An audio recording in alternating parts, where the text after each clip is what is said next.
That must be a new thing.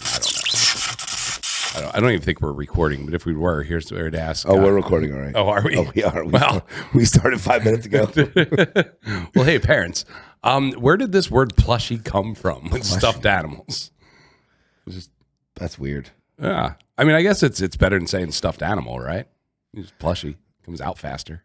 Plushie. Go get your plushie. Yeah. Sounds weird. You know what? The algorithm, all right? I feel like the algorithm's always trying to tell us something, right? Okay. So my algorithm's usually just, comedy skits, some professional wrestling stuff. It doesn't really veer far away. But the past week, man, my algorithm has been talking about aliens nonstop. That's what they want you to do. They're trying to divert you from what now? They want to get you away from the Epstein files because that was the big thing for a while. Well, yeah, and there's still, I think the Epstein files, they're still dropping stuff. And what, Prince Andrew didn't, I think bad things are happening to him because of the Epstein files. And Trump's in it. Trump's not in it. He is in it. He's not. He got him arrested. I think Trump's kind of free and clear on the Epstein files. It sounds like, and from what they've released, he actually talked to a sheriff when they got Epstein the first time, and he wanted Epstein prosecuted. So everything coming out in the Epstein files that I've heard from about Trump so far have actually made him look good. It hasn't been anything bad. Now, a couple of his friends, not so good. Not so good for them. I don't know. What are they trying to say? What are they trying to divert you from? Now it's the aliens. Now he's going to pull the files from the aliens. It's like, let's divert from one thing to another thing. They're just diverting you from the truth or from this or from where they're going. It's always like, look over here, pretty bird, because we don't want you to look over here. But how, and I agree with you. I think it is something that there's something in the news that they don't want us to pay attention to. They want the news to pay attention to this big thing and not this small thing. But how are they, the way they're dropping this alien thing, because, I've gone down this deep AI, or not AI, but this rabbit hole of alien stuff now that's just on my reels all the time. When I'm just scrolling, it's aliens. Do you doom scroll? Well, I mean, I have been about these aliens. I think I have been. And so President Obama, he was on a podcast, and the interview asked him, hey, are aliens real? And his response, so very nonchalant, he's like, well, yeah, aliens are real, but they're not held at Area 51. There's not some underground bunker. He's like, I've never seen them, but they're real. So that's a former sitting president that is saying aliens are real very nonchalantly. Can the president go to Area 51? I'm sure he could. But and the podcast host asked him, he was like, what was the first thing you wanted answered when, you became president? He kind of laughed, so he may have been joking. He's like, well, the aliens. But I think that's almost every president. I want tell me about the aliens. And then we can fix everything. Right. And then we'll fix everything once we know they're real. And then Trump, a reporter asked him about Obama saying, that the aliens are real. And Trump's like, well, I don't know if they're real or not. He's like, buddy, that was classified information, so we're going to have to look into that. And then he said, well, maybe I'll have to, ask for the release of the information, to make it unclassified. He's like, because then Obama wouldn't get in trouble if he declassified the info. So I mean, aliens are real, right? I don't know. I can't say they are there. I mean, you see stars, you see this out there, you see lights, but I think we're ignorant if we do think we're the only intelligent. No, I don't think we're the only intelligent, but are they good? Are they bad? Are they the monsters? Are they people? You just don't know. They say, oh, these people are aliens. You see the things where people blink their eyes and this. They're saying the celebrities are aliens and this and this. I don't know. And then with AI, I think it's making it worse because you don't know what's real anymore. Oh, yeah. And then, especially the videos, you can't believe what you see anymore. And it's unfortunate. But do you think as a population that we could handle the government coming out and saying, look, yeah, aliens are real. We did recover alien technology. We are or have been reverse engineering alien technology since the 1940s. If that comes out, can we handle it? Handle it like how? Well, as because they've done, presidents in the past have done research and have had some of the most brilliant minds in the country kind of work on this to see if there would be any downfall of announcing this to the general public.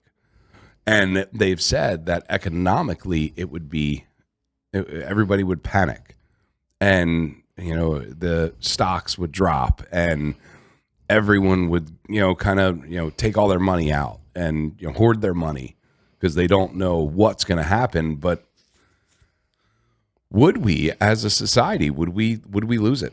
Could we not handle that news or that information? I think we already know. It's just never been said. Yeah. I mean, we know there's something out there, Area 51, this and that. I don't think they'll ever fully put something out. We saw something in the sky. We got this. I don't think they're going to show you everything. They're going to show you what they want to show you. Oh, yeah. And they're going to give you the bits and pieces. We were covering a crashed alien ship back in the 1980s in Wyoming, and that's what we've been working on for 20 years, 30 years. I don't think they're going to come out and say, yeah, we have Bob walking around here who's an alien. Yeah. And then what? I think a lot of this all started with Eisenhower. And now there are some crazy, like I said, rabbit hole. There are some crazy ones that where they've said that Eisenhower signed a treaty with they call them the Greys. And I guess there's two alien species. So then Eisenhower. But there's good and bad. Well, I don't know. I think they're both kind of like, I don't know. Maybe. I mean, I think if there was an alien species that was here and they were, coming to attack, I think it would have been done already. What are you doing? I was trying to turn my phone on silent and it came on. And what the hell have you been listening to? Is that what you jam out to? I guess so. Yeah. So I get a car and little teenage, YouTube music comes on and starts playing house music. I don't even know where I was at anymore. Aliens. Oh, yeah, I know we were on aliens, but I don't know. I think it's a little terrifying to know that, we're not alone, but I think we already know that. I think we already know it. It's just never been said. And, just give us the info now. Just tell us what's going on. I don't think it'll change much. I think everybody, again, with AI, we already know there's another form out there. Economic impact. I know where I was going with that before your little dance party started. My dance party. So what they were saying is, take this alien technology that we've reversed engineered and we have been for years, and this is what we're getting. So say the government has given some of this technology to private firms. So let's just say Spectrum. So they gave Spectrum a part of alien technology to make their company better, but they didn't give it to Verizon. They didn't give it to another, company in that field. So if they come out and they say this is real and all that information comes out, that is trillions of dollars in lawsuits to the federal government from all these private equity firms that didn't get the help of alien technology if it happens that the government did release this to a private company. That's an unfair advantage, and it could cripple the finances of the United States government. And that I think that makes perfect sense. And that would be, the way our laws are written, that, yeah, they would win. Because that would be the federal government setting an unfair playing field. I don't think that'll ever come out. Why would they say we did it? I mean, you think the Epstein files, everything's been truthful, what's coming out there. I think they've inserted certain things they don't want to know, taken out certain things they do want to know. If there's anything about somebody that's been pulled out. Yeah. If there was anything I'd say about Trump in there, it was pulled out. Skipped over, erased. There's too many people that hate him. If there was something bad in there, it would have been out way earlier, I think. I don't know. But then you see a picture of him dancing with Epstein and this and oh yeah, I mean they ran in the same circle of rich people that had a lot of money. So I mean they saw each other, but I don't think they were friends or by any more, at least close friends, acquaintances more or less. I think we have bigger economic issues and the things to worry about than Epstein files and aliens. I know that sounds a little bit like it's part of it, but if there's a chance that it could hinder the world as it is now, then we need to leave it alone. Yeah, I think the Epstein files is pointless. I do. I mean, there's a lot of people that did bad things to children, to people, to this, but I think there's a lot more bad that could happen. Oh, absolutely. I think, and I'm not saying bury the Epstein files, but everything that they have, if they had a smoking gun on somebody, they probably would have arrested them at this point. So there's probably not enough. Like you have, but I think it'll. I don't want to say go away, but I think it'll be old news, if that makes sense. Look at the Diddy thing. Everybody was getting accused for going to Diddy parties. That was an example of what the Epstein files were. I mean, if you look at Diddy, it was a smaller scale Epstein. Yeah. Maybe not with this or that type of thing, but it was a smaller scale of an Epstein. It was a local Epstein, let's put it that way. Yeah. Because Diddy and his parties and the women and the children and the this and that. And then everybody, Jay-Z, these people are moving. These people are, don't talk to this, and this. 50 Cent came out with his documentary, and you really don't hear about much anymore. No one talks about it at all. Like it's done. And then all of a sudden, Epstein. Everything was Epstein files, and Trump, and this person, and that person, and this person was there, and Bill Gates, and this and that. And now that's kind of going away-ish. I'm saying it's still there. I'm not saying we don't talk about it. But now then it's going to be on aliens. And they're going to give you a little information. And maybe some rocket landed in 1980s, and they found it, and that's what's been in Area 51 this whole time, and that'll go away. It just keeps coming and go. Look at everything comes and goes. We do not talk about Diddy at all. I mean, nothing about Diddy ever again. He's almost, I want to say he's forgotten, and one writer will write about him once a week in some little newspaper or some little online thing, but that's it. It's gone. Well, 50 still has as part of the documentary that Netflix wouldn't let him put in. So, he's got that, second. They always have that other thing. They're going to give you a little bit, but they never give you the whole thing. Yeah. And now it's Epstein, and Epstein seems to be, I don't want to say fading, and I don't want to take any sides, but that seems to be kind of fading a little bit as far as national news, and everything you scroll or go on, it was about Epstein, this person, that person. And I feel like that's on the decline now. Well, yeah, the guy's dead. Epstein's supposedly, dead. But have you seen the pictures? He's still alive. You don't know if it's AI. You don't know if it's this. I think he's definitely dead. You think he's still kicking? I do. Oh. I think he's still kicking. Because they said there was, according to this, again, it's what you read. Someone could have made it up, but the night before he committed suicide, a black truck came in, took this out. Like there's articles on it. Don't want to say it's true or false. Don't even know. But no, I think he's still alive. By the way, did you see Michael Jackson's getting cleared of everything? What? Did you see the Michael Jackson? Remember he was Neverland and all the children and abusing. Yeah. Now they're saying that he was trying to protect the children. From Epstein. So that's why he built Neverland, to get them there. And he's such a good guy now, and he's great, and none of that ever happened.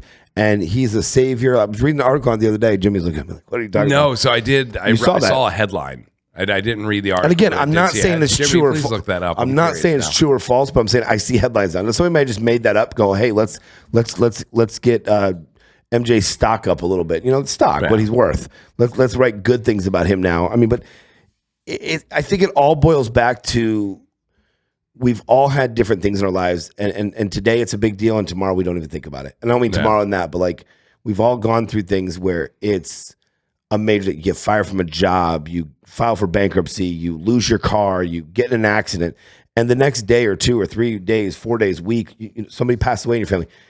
And then slowly it starts to go away. And I don't mean it's forgotten, but it goes away.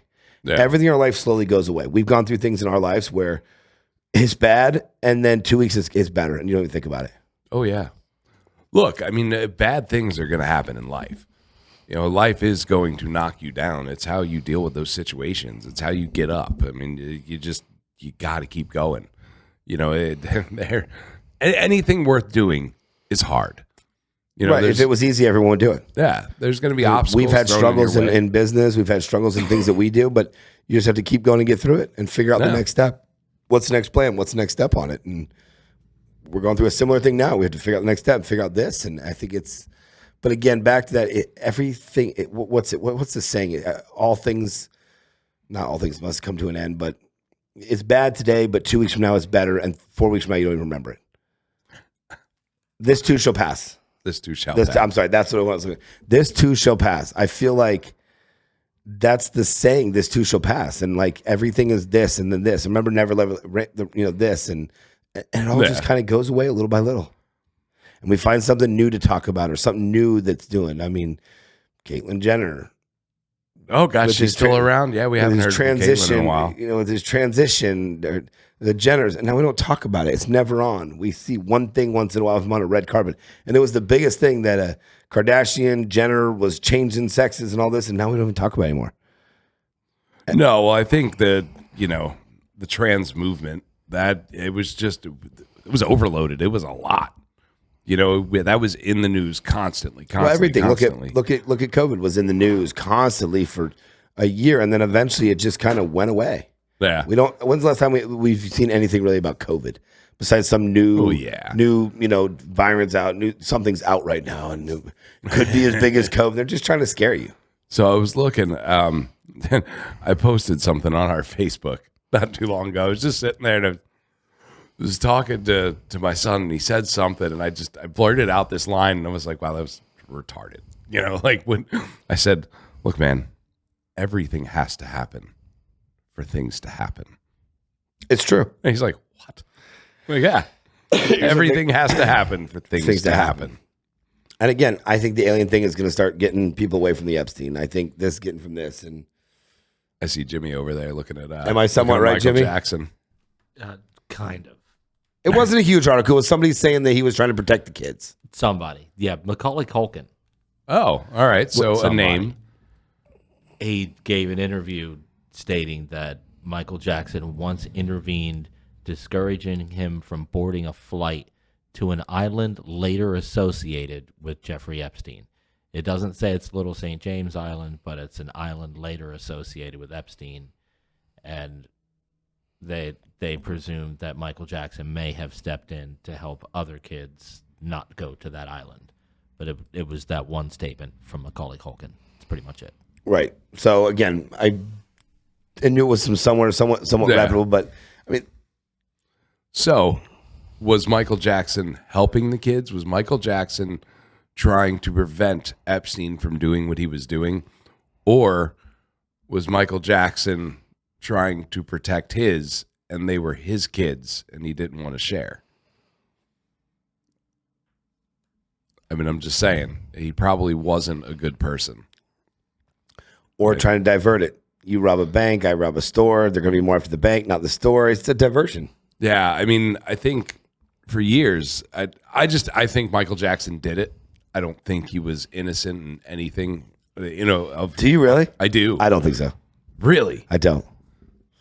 I think Michael Jackson is innocent. I think he was a child at heart. I think he grew up in a broken family, and I think he had definitely issues, but I don't think that was one of them. I just think he was one of those wanted to be a kid. He never had a childhood, and I think he just wanted to be a kid. So you've seen this grown 37-year-old man chasing a bunch of kids around, playing peekaboo and playing, he just wanted that childhood. I don't think it was a sexual thing. I don't. Well, kind of ask the audience, what do you guys think? Was Michael Jackson just a genuinely kid at heart? Was he a mentally disturbed individual? Did the trauma of his upbringing bring him to where he just never wanted to grow up? He wanted to be a Toys R Us kid. Was that the Michael Jackson? Or I think that's what it was. I'd like to believe it. I'd like to say that Michael Jackson was just a Toys R Us kid. Just wanted to be a kid. And he had the money to do it. Didn't matter. And after he hit that fame and that glory, he just wanted to be a kid again. He never had that kid. I find it. I would like to think that's true. The king of pop. I would like to think he just wanted to be a kid and didn't know how to. Maybe he just didn't know how to deal with adults. I mean, maybe he was an abused child. I didn't know he had a rough upbringing from the documentaries, but maybe. Did he? I didn't. Oh yeah. Oh, he was okay. Well, you hear a lot of things. I didn't know what was. So that's like common knowledge, huh? Oh yeah. Joe Jackson beat his kids into being the Jackson 5. Oh, I knew about like the physical. I was thinking like more on the sexual side. I didn't think there was any sexual. There was nothing that I ever saw that was sexual about. But yeah, I know he beat them. I mean, we all got beat as kids, didn't we? No. Not It's different like between that. getting spanking. It's different between start singing. I'm going to keep whooping you with a belt until you hit the right acapella. Oh yeah, I mean that's extreme. There's a difference between hey, you did something wrong. You're punished. You're grounded. I'm going to spank your butt. I'm going to smack you in the face.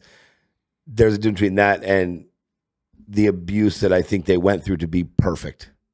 And there's no such thing as perfect. And I mean today, what is acceptable abuse with kids? What is for punishment? What is acceptable and what is not? Anybody? I don't. I hear the sound of the unsubscribe button. I'm curious because like I don't spank my kids. How do you punish them? I take things away.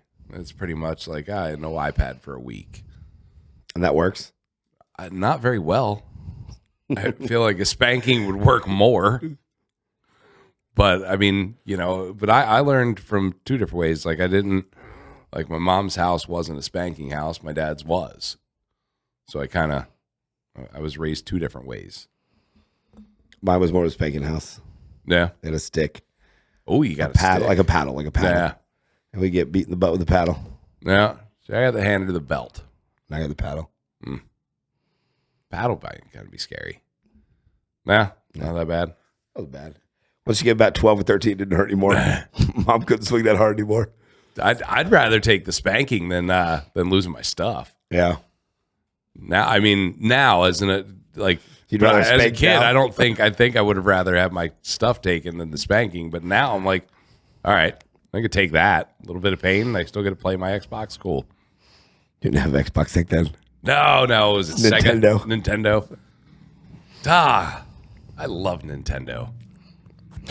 But it's diversions. Everything's a diversion. Yeah. I mean, I know we keep going off and on, but it's diversion. Everything's a diversion. We got we had a listener ask us a question, and I thought it was kind of interesting. So he said, in the restaurant industry, should managers be allowed to hire their friends with less experience and pay them more than current staff? What position are you talking about? Because they have to be talking about a management or a kitchen position. Yeah. Bartenders all get the same. You don't really pay a bartender 13 and the other one this or whatever the state number is. You don't usually pay a bartender $3 more. You don't. I mean, you could. But but you don't. It wouldn't make sense to. But so it's got to be a kitchen. It's got to be some sort of hourly or salary position. Yeah. But less experience. That's what they say. No, you don't. You've hired friends. I've hired friends. And it usually doesn't work out.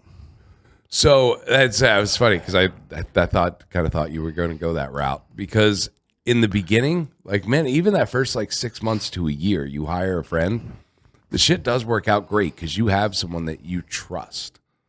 That's your person. Your friend's not going to screw you. But the minute that friend gets too comfortable, they start screwing you, and then you don't see it. And then they I was just late 5 minutes, but we went out the other night. That's why. Yeah, but I can still get up and be on time. Yeah. But you don't see the little things that they take advantage of. You don't see the little things, and it's, it can be a cancer to your staff. It could cost you a ton of money. I feel that I can separate the two of them, but I don't know if the other person can. I can hire a friend and separate, but I'll hire you just like anything else. But I don't think a lot of people can. Yeah. I mean, I fired my wife. Did you? Yeah. You fired your wife? I did. How did that conversation go down? So was it at the restaurant or was it at home? No, it was at the restaurant. So no, I fired her at home.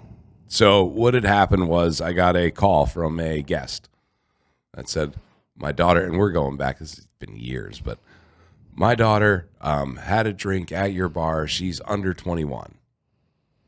I was like, what the, all right, not good. I'm sorry about that. I don't know who would serve them. We check IDs. We're religious with that. And I put it in our staff. Check IDs, check IDs, check IDs. It is just something, I am very, very not forceful, but very opinionated with, and I want that to be done. I'll have one drink per ID, not 5. You can't come up and get 5 Coronas for one person because I don't know who you're giving it to. But anyway, all right, I watch the cameras, and I'm like, whoever this bartender is getting fired. I am very strict on it. That bartender did not do their job, and they need to be terminated. So I'm looking at him, watching. I find the daughter. She comes up. Who's the bartender? I'm like, oh, come on. And it was my wife. And there she sure did. She, didn't ask for ID. Gave her the drink. I think it was like a neutral or a little seltzer. And gave it to her. And I was like, all right. And, lady was like, well, I, talking about, getting a lawyer, yada, yada. I was like, look, ma'am, you do whatever, you need to do. But I'm telling you, I'm going to fire this employee. And went home and I said, hey, you served a minor, told her the story. This is what happened. She's like, oh my God, I'm so sorry. I don't know why I didn't. I was like, well, you're fired. I have to terminate you.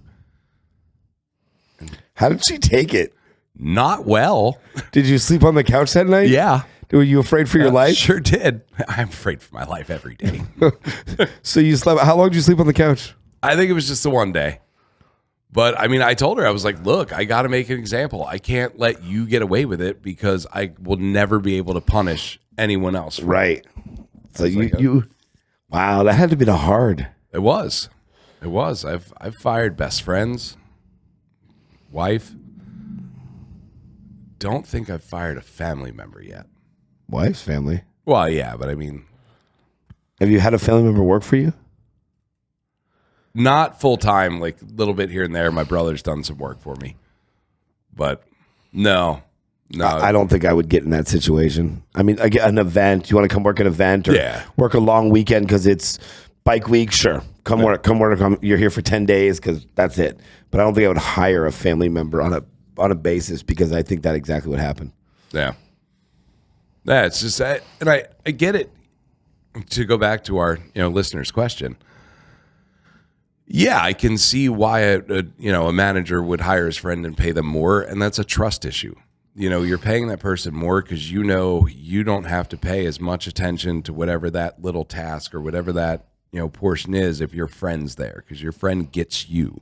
Your friend knows exactly, and mainly because you've talked to your friend about it and you've communicated that better with your friend than you have your actual staff. I think they have to still prove it, and they have more proving to do. Just because they're your friend or drinking buddy, brother, sister, I think they have more to prove. Yeah.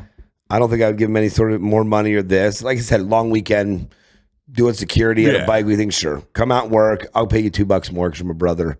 Cool. Yeah. That's a different scenario. Throw them on the premier, beer tub for an event. Sure. Stuff like that. Throw her on the beer tub. She's your sister. Put her on the beer tub. Give her the good one. Pay her hourly, couple bucks more to do it. But it's a win-win situation for that. I agree. But I don't know about a full-time, year-round type of thing. I commend you for doing the wife thing. It was not easy. But you got to do what's best for business. Right. And sometimes bringing your friends in is best for business. True. And sometimes it's not. I mean, I think it depends on the business, though. Well, I mean, our industry, the hospitality industry, for sure. Trust is a big thing in our industry, and I think a lot of industries it is. But you have to have trust in your staff. You have to trust that they're not going to abuse the cost of your food, alcohol. They're not going to waste your time. They're going to show up on time.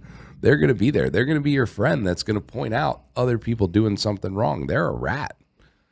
And it's nice to have a rat in the trenches. Yeah. I guess this guy's ups and downs. I would say it's 70% no, 30% yes for me. Yeah.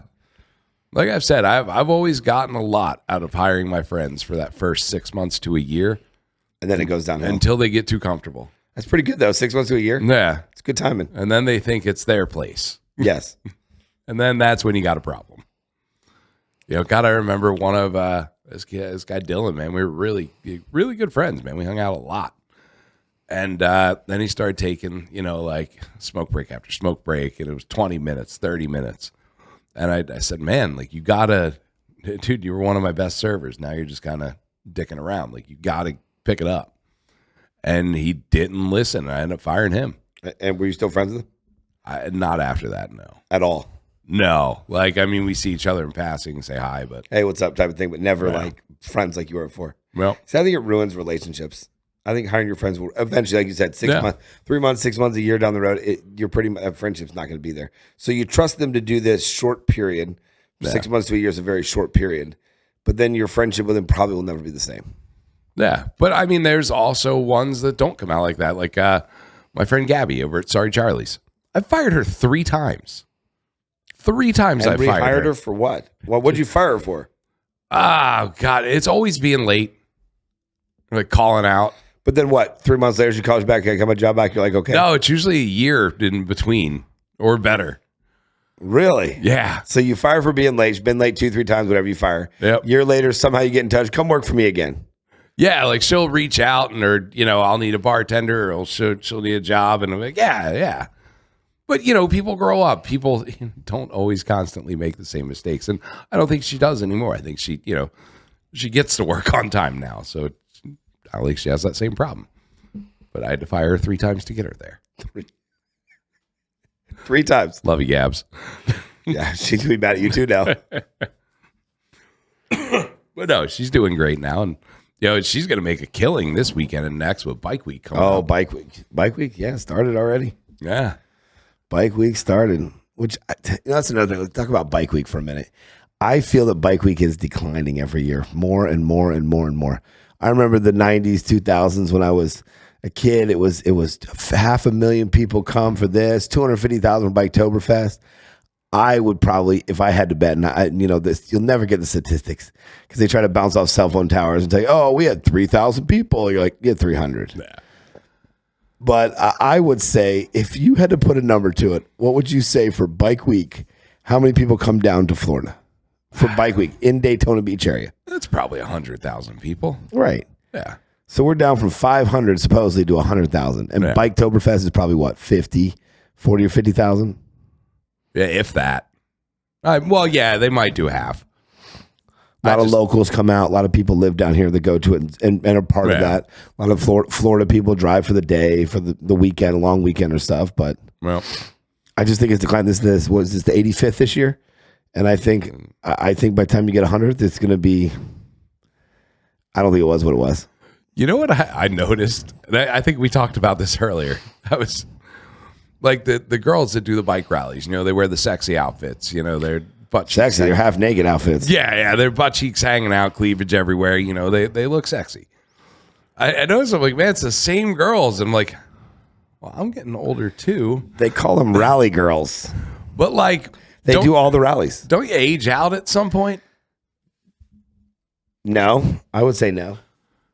No. Because they do all the rallies. And think about the average age for bikers now. You're not getting the younger generation. Yeah, but the bikers still want to look at that generation. But they're still younger than them. These bikers are 50s, 60s. These girls are 30s, 40s. I feel like so I guess you don't age out. I think you eventually age out. But what is that age? What age do the girls? Don't know. What age do rally girls 50? age out? 50? 45 maybe? All right. I have nothing wrong with it. I mean, go make your money, girl. No, absolutely. I know some that do 7, 10, 12 rallies, 15 rallies a year, and that's how they make their money. Oh, that's their livelihood. You did 10 rallies and making 10 grand. You made 150 grand. You made 100 grand. And it's not quite, regulated. Let's put it that way. You walk out with cash every night. So, you do 10 rallies and make 10 grand. Or you made 100 grand this year. Yeah. And then they have a little bar job in their hometown in between. And that's on the book. So they made 40 grand this year. Really, they made 100 and probably 80 grand because all the cash that underneath. But I would do it. Tell me you wouldn't do it. Oh, I would absolutely do it. Good for her. Is that your girlfriend? She's one of the rally. One of the rally girls. Well, we're going to be down on Main Street next week. That's right. I heard this. We're going to be down on Main Street next week. And where are we going? We're going to be at an undisclosed location. All right. I don't want to talk about where we're going yet. Undisclosed location, but all right. We're going to announce it. But we're going to be down there on Main Street. We're going to be doing some interviews and see some of the rally girls. We'll ask them. Let's ask them what age it is. All right. Let's ask them what age, with respect, that when are you out of the I don't see this going well. Why? That's just let me break it down for you. No, why can't you ask some 23, Hi, 33? My name's Joe Ryan from the Somewhat Tipsy podcast. We'd like to know, how old are you when you quit your job? No, you're going to be talking to current rally. So when do people need to retire? It's how you say it. When do people retire? Retire, yeah. We could When use do retire, people retire? not age out. You said age out. I didn't. I know, that's what I'm saying. I don't want to go saying that. So you can ask a couple of the girls, when do you retire from this industry? Yeah. I think that's a very polite way. I don't think they're going to get mad. Jimmy's like, we have to have security next week. Yeah. I need a slap guard. Yes. I think that's I will ask. Tell you what, I will ask. You're going to ask? I will ask. All right. Next week, I will ask what age is a rally girl retired. And I don't think anybody's going to get upset about that. What? All right. Poll the audience. How many of you think that this is a good idea or a bad idea? What? I'm asking them what retirement age is. I'm not saying you retire. I'm saying when is the retirement age? No. And why that age? Why that age? Right. We'll ask the 20-year-olds, the 30-years, 40-years. There's a bunch of people we know down there. Yeah. And I want to see when they say their retirement age is. Maybe like, oh, this forever, this. Great. I mean, I don't care what the age is. I think there's just not an influx of competition. Well, people don't want to work as much anymore. Well, I just don't think the younger generation they want to do that. I don't think I disagree. I think the younger generation wants to do it. They just can't do it. The younger generation can't work 12, 15 hours on your feet with no break. I mean, they don't give you breaks. See, I think it's more the wardrobe. They still make the drugs. You're not wrong. But what I'm saying is I don't think these Gen Zs want to go out there for 12, 14, 15 hours. I mean, just watched a TikTok before we got the show started, and she's out there from 7 a.m. to 6 p.m. That's 11 hours. Yeah. I'm sure she can use the bathroom, throw a hot dog and some nachos down once in a while, but that's it. It's 11 hours of straight bartending and flirting and doing this. And I don't think the Gen Zs will do it. It's hard work. It is hard work. I mean, you see now they want to go after they come make this. Like the Gen Zers aren't going to go out there and do it. So I don't think they have anything to worry about. See, there's a couple of them. Don't get me wrong, but there's not an influx of Gen Zs that want to go out and work 10, 11, 12 hours at the same location, slinging beers and rum and coke and Jack and Cokes to make $1 that adds up over time. I mean, I know some of these rally girls walk away with 10, 15 grand right now, 20 grand or more. And then the guys, the guys are at different rallies. I mean, think about it. 10 rallies, 10 grand, 100 grand this year. And it's under the table. It's under the table. See, I kind of think it's a, teach their own. But I think it's more of a social anxiety thing. I almost think, and I'd love to hear from the audience to see what they think, but I think that the younger generation doesn't, like, they're okay with like an OnlyFans type situation where it's online, but being half naked and in physical distance where someone can physically touch you. I think it's a social anxiety thing where they don't want to be a part of that. Agreed. I think that's part of it. But I really just think they can't work. Most of them don't want to work 12 hours. They've got used to working less hours and making more money. OnlyFans, online, eBay stores. Doesn't have to be anything crazy. But they've learned to work less hours and make more money. We had to go to work 8 hours, Joe, when we were younger. Yeah. We worked 8 hours, 10 hours, and we made our money. There wasn't really much of an option for anything else. Yes, there was some stuff, but there was an option. Now you can go online. There's work from home. There's things like OnlyFans and Snapchat premiums, and there's things like eBay stores and TikTok shops. TikTok shop right now is blowing up. Why would I go out and bartend and maybe make $1,000 and be I think that I could do a TikTok shop. I can sell a picture. For all of you that are trying to do all these little things, get on TikTok shop. TikTok shop is blowing up. Are you on TikTok shop? I'm starting on it. Are you really? I'm going to, yeah. So I was looking into this, and it is blowing up. They do this in TikTok Shop is not a new concept. So this like live shopping, obviously QVC back in the day, but they have been doing this over in like China, Japan, over in the Orient for years, and it has been blowing up, and it's finally just getting the United States. But there is an opportunity for any age. Someone that has a TikTok to go on that TikTok shop and live sell things. And it could be things you don't even have to have in stock. Like you set up to where you're just selling other products. So you have no overhead. You don't have to ship it. You don't have to hold the inventory.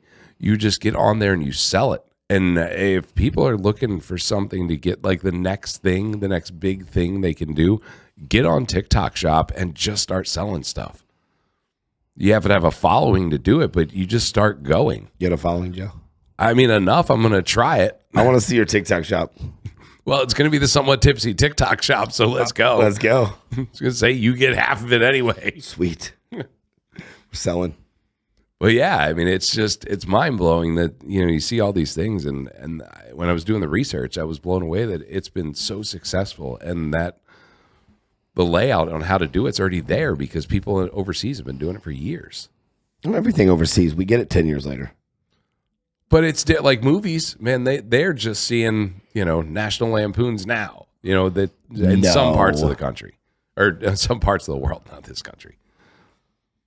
Things over there behind, things over there ahead of that TikTok there's some shop. stuff, but when it comes to technology, we are not number one. But we're always trying the race. Yeah. Well, it's because we have the aliens. And they don't. You don't think other countries have aliens? They do too. That's the thing that gets worse is if we're trying to hide it and there's all these files, why does anybody else come out with it? Well, that's the age of disclosure has been saying that, it's an arms race.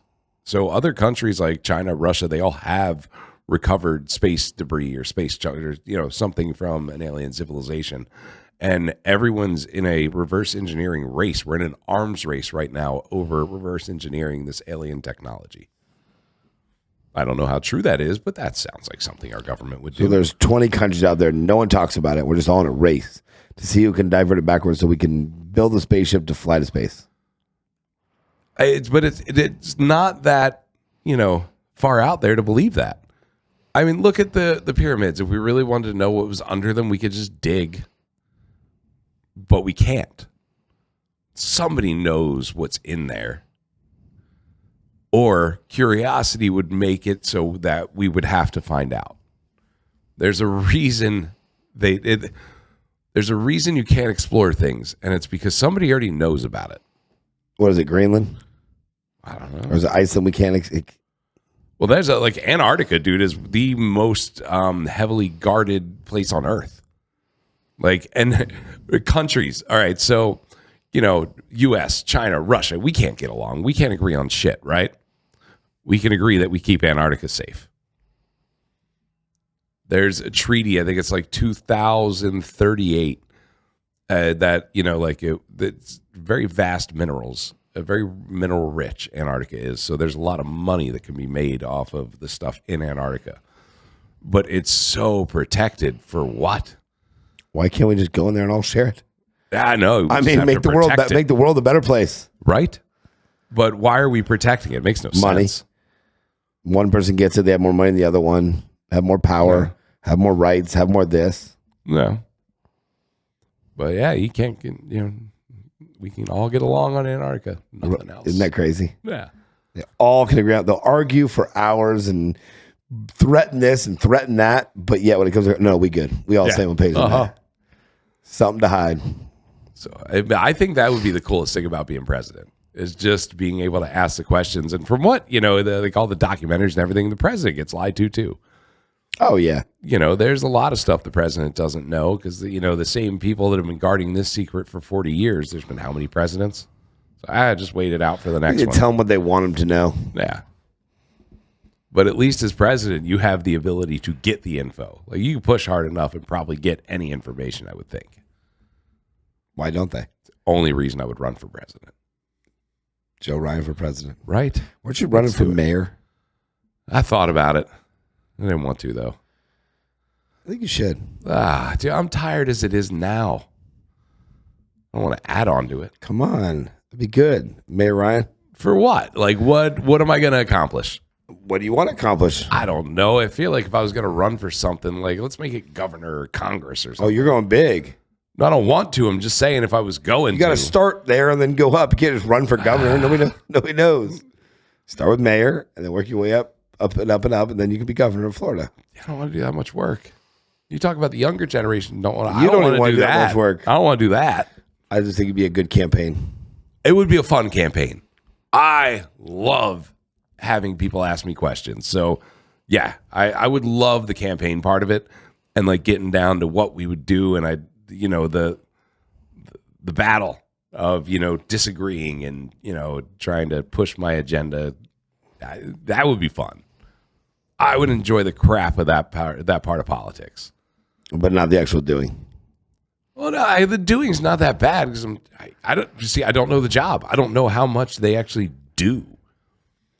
Like, I know they go places and I know they vote on things, but what do they do? Run for mayor. Why can't we get like Congress or Senate? Let's go mayor first. I don't think I'll get the self like. Are you worried you won't get voted in?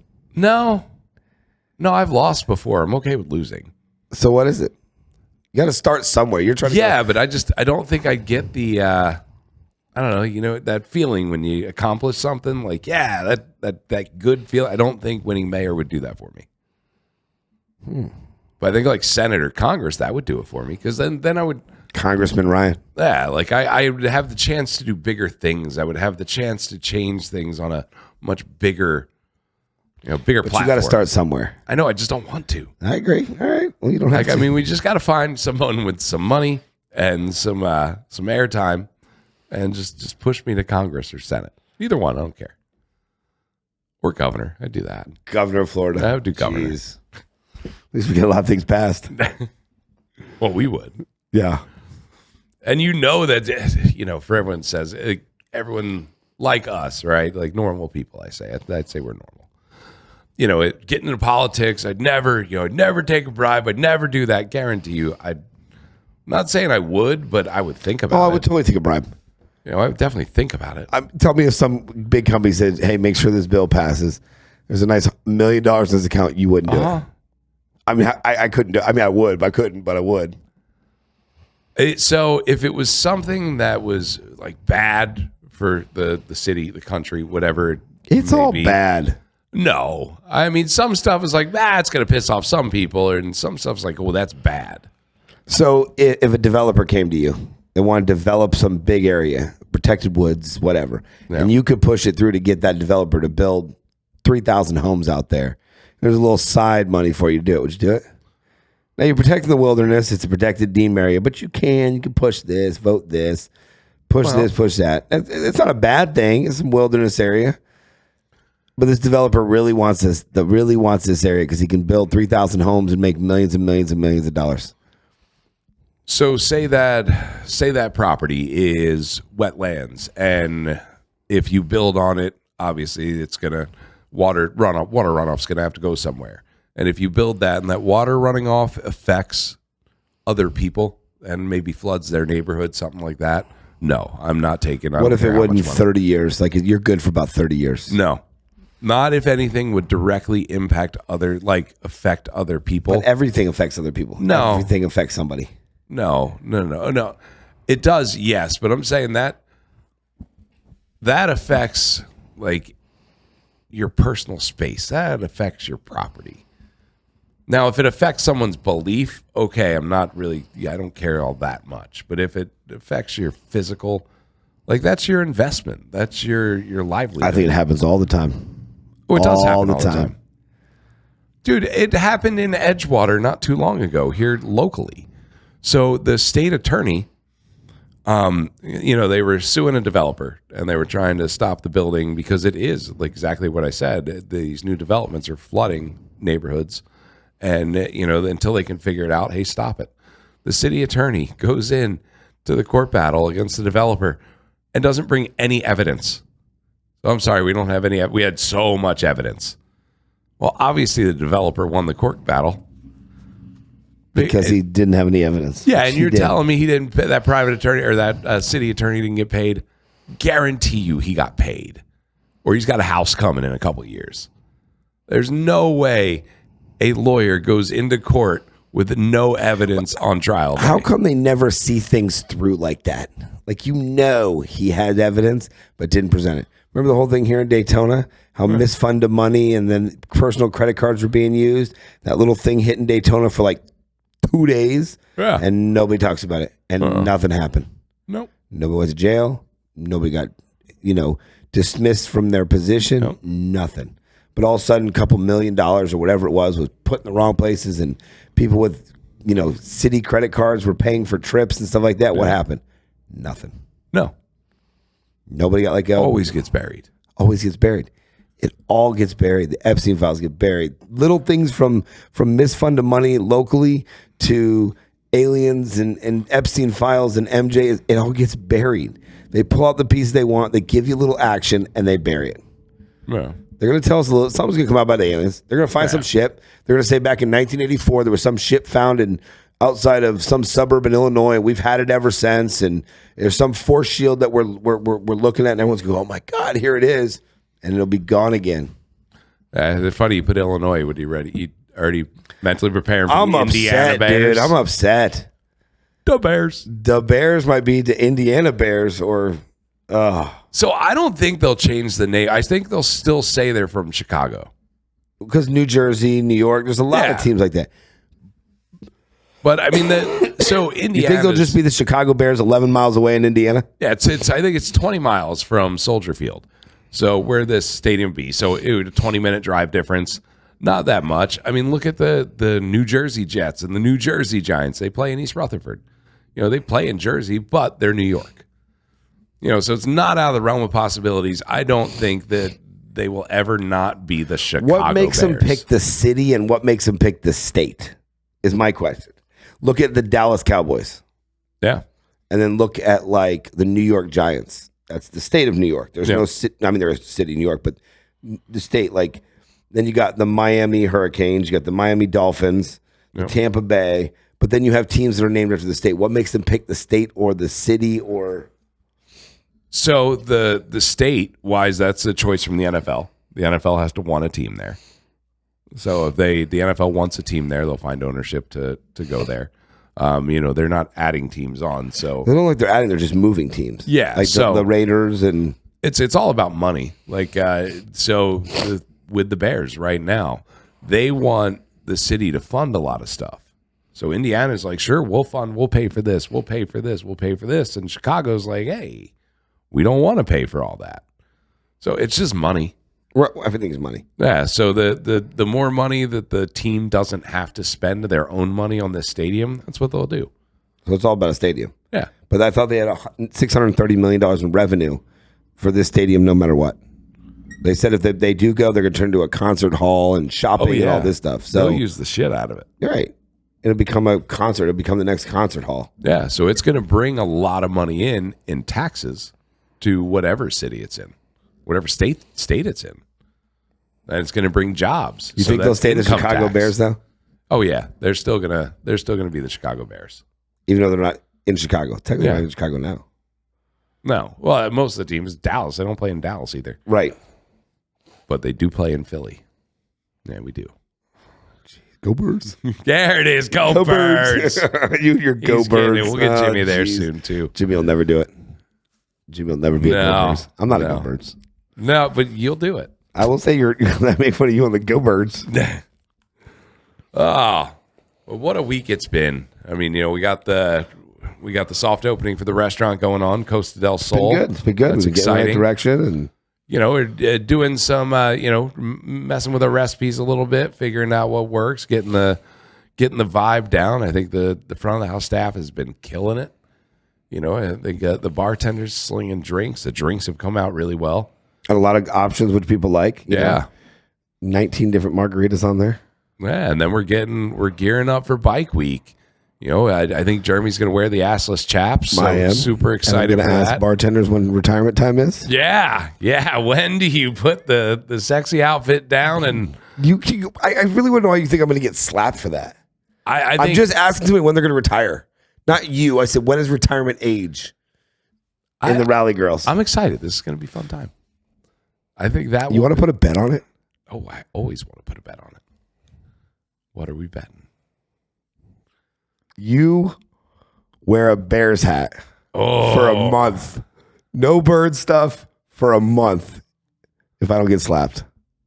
So no Eagles attire for a month. You got to buy a Bears hat and wear it for a month. No, I can't do it. Oh, come on. I can't do it. I could do the not wearing Eagles. So you don't think you're going to win is basically what you're saying. Well, I think there's a 50-50 If it's a surefire chance. win. It's not a surefire win. I how think it's you 50, word it. It is. Any of these ladies is going to be how you word it. Hey, when are you retiring? You're 40. Yeah, I'm probably going to get slapped. If I say, hey, Stephanie, it's good. Now, there's a lot of newcomers out here and stuff. Is there a retirement age for a rally girl. Oh yeah, I'm telling you, I'm not going to get slapped. And if I say it one way, I'm getting punched and slapped. Well, yeah, it is all. But it's all about how you say it. That's it. And I'm not going to say it your way because I don't want to wear. No. But it's true. There is a retirement age. You just ask them. What do they do when they retire? Do they like pack up the shirt boxes? Marry a rich biker guy? I don't know. Most of them, though, because I know a lot of the rally girls, most of them are have families, and they go home to their husbands and they go home to their kids. They just leave for 10 days and go make 10, 15 grand and go home, and then a lot of them work at little bars or little shops and in their home areas. I mean, not all of them are from big cities. Some are, but a lot of them are from little cities. I mean, I know a lot of them that bartend at the little local bar there in, Toucan, Washington type thing. And then, for 7 weeks a year, 10 weeks a year, they leave and go do these rallies. And they come home to a little town. They have 2 kids and a husband, and they bring in 70, 80 grand plus a little bar. And I mean, that's not a bad deal. But it's a big chunk of money, especially the ones that do a rally, every month or every other month. That's a big chunk of money when they stop doing that. So what do they do? Or if they saved up enough money, is that retirement? I mean, if they're smart, that's your retirement. I mean, you're making 70, 80 grand as a mom with 2 kids and the hubby's working. Why not put it away? But I mean, there's going to hit a certain age where they're just going to stop getting hired because of their age. I'm sure. Yeah. So what do they do after?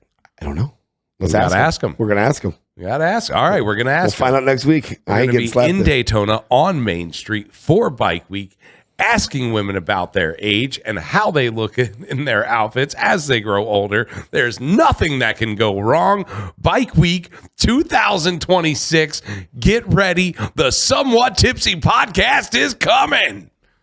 Woo! You're excited. I am. I'm so tired. You're so tired. You're excited. This episode brought to you by Stir Hospitality.